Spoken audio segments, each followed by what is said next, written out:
Joining us to end this hour, Representative Jim Costa, Democrat from California. He serves the 21st District, also serves the Foreign Affairs Committee, talking about efforts on Capitol Hill. And Representative Costa, one of those efforts definitely taking a look at USAID and the future of foreign aid. You serve on that committee. What's the possibility of Democrats at least having some say as far as what happens to that future?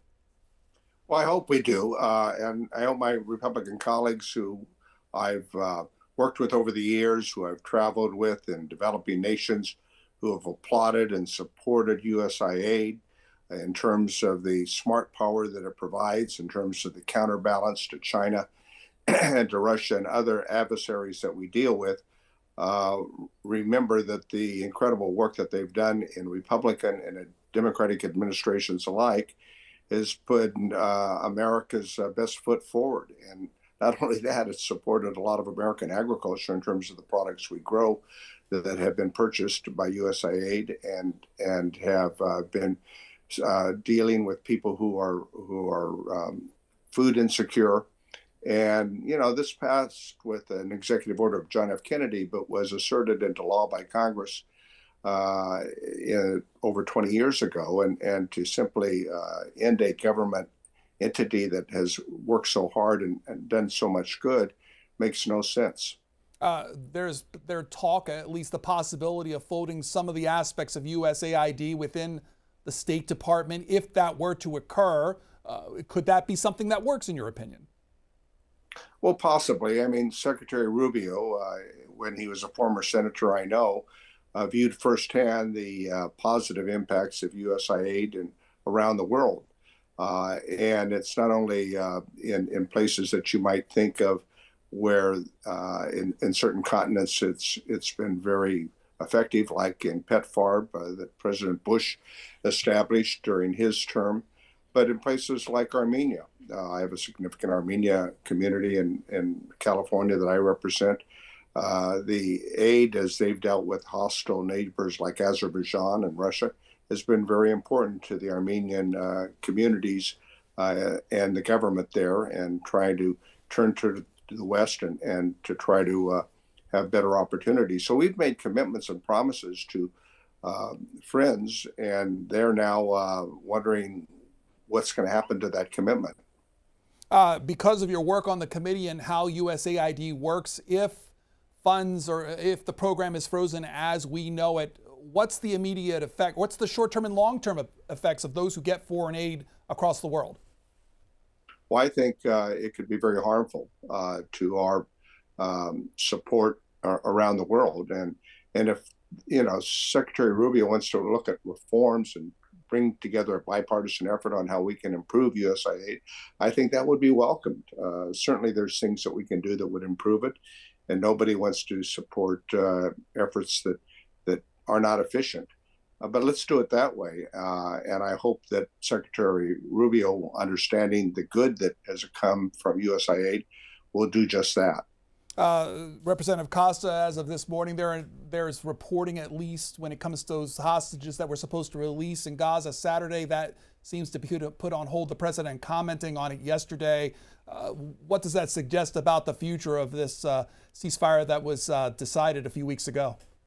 Well, I think the ceasefire is very delicate, and the Biden administration worked for months with our Arab allies and Israel to bring about. I wished it had taken place 6 months ago. But there are still over 70 hostages that have to be released. There is a second and third phase toward this ceasefire agreement. And we need to make sure that Hamas, who is a terrorist organization, and Israel hold to it, and that all the hostages are returned. But the comments that are made about taking 2 million people who live in Gaza and relocating them somewhere, I don't think helps this ceasefire progress. Turning to other issues here in Washington, D.C., several Democrats across the House and the Senate expressing concern about the DOJ committee, their access to Treasury data. You have legislation fighting that. Specifically, what's your concern? Well, no one elected Elon Musk to any office that I'm aware of. And his committees where these individuals are in there without the proper security clearance, I have great concern about. Going to the Treasury Department and having access to American taxpayers' records, I think is unwarranted. I think it's a violation of every individual citizen's privacy, in which there's been no case made on why Elon Musk ought to have access to those records. And so, therefore, I think we've got to try to come together. I would think that my Republican friends, who are very protective about privacy and security for all American citizens, would be as concerned about this as I am. Do you see anything within the actions within the Treasury Department that suggests to you that those leaks of data, those compromises of data might concern any specifics? Well, this just happened in the last couple of weeks. So, I mean, we're trying to get a handle on just exactly what information they're accessing and for why.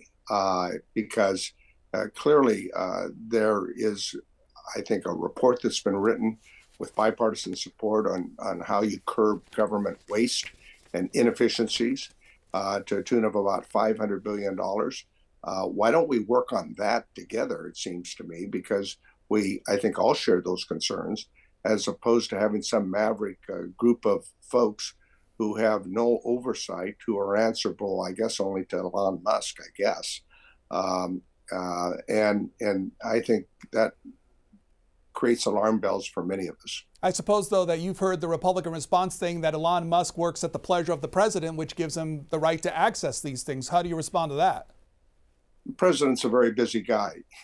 He's got a lot of challenges that he's facing. And it seems to me, Elon Musk is going to tell him whatever he thinks will, soothe the president's concerns or ego. But I don't think that's sufficient to meaningful oversight in Congress. And what's really fundamental here is checks and balances, our whole system of it, whether we're talking about the executive branch, the legislative branch, or our judicial branches of government. And they're being tested today as we speak. Representative Costa, we've you and our audience, I'm sure, talking about and hearing about these efforts to streamline the federal workforce. What does that mean for those who live in the 21st District, which you represent? Well, I have over 5,000 employees in the 21st District in the San Joaquin Valley, Fresno, and Tulare counties that work for the United States Forest Service, that work for the Department of Agriculture, protecting our food supply, that focus on our Veterans Hospital, providing care for those men and women who served our nation. These 5,000 plus federal employees are very concerned. They've dedicated 15, 20, 25 years or more. You have experience and you have expertise for the people who work at the Veterans Hospital, our Forest Service, the people who protect our food supply, and why we would do that without any sort of reflection or focus on how do we deal, again, with government efficiency, but at the same time, not to go into the core of this, of folks who have dedicated their lives to making sure that we have the best people working on our federal government that we possibly can. I think it sends out the wrong message. And by the way, the court that put the pause on this did so, I think, with justification. The Congress hasn't even provided a funding for this furlough or to take place that the administration's offering. So I think there's a lot of flaws in this direction, and there's better ways that we could work toward government efficiency. Before we let you go, the Republican leadership trying to determine what course of action will be when determining a budget. What do you think the role of Democrats will be as far as whether the process of coming up with that, and also if they'll support it? Well, I think that it begins with reaching out to work on a bipartisan agreement on the budget. That's not happened at this point by the Speaker or by the leaders in the Senate. So with the very narrow margins that we have, it's going to be very interesting to see if they're going to be able to deal with the budget, the debt ceiling, and avoid government shutdown all at the same time with narrow margins of maybe 1 or 2 votes in the House and maybe 3 votes in the Senate. I think that recent history is any proven fact. It's only occurred when we've worked together in a bipartisan fashion to avoid government shutdown. It's irresponsible to ever be unable to reach an agreement and to have a government shutdown that harms all Americans, But it's up to the Republicans at this point. They have the majority in the House, the Senate, and in the White House. And so if they think they can do it on their own, we'll see. Representative Jim Costa, who serves the 21st District of California, also a member of the Foreign Affairs Committee. Thanks for your time. Thank you.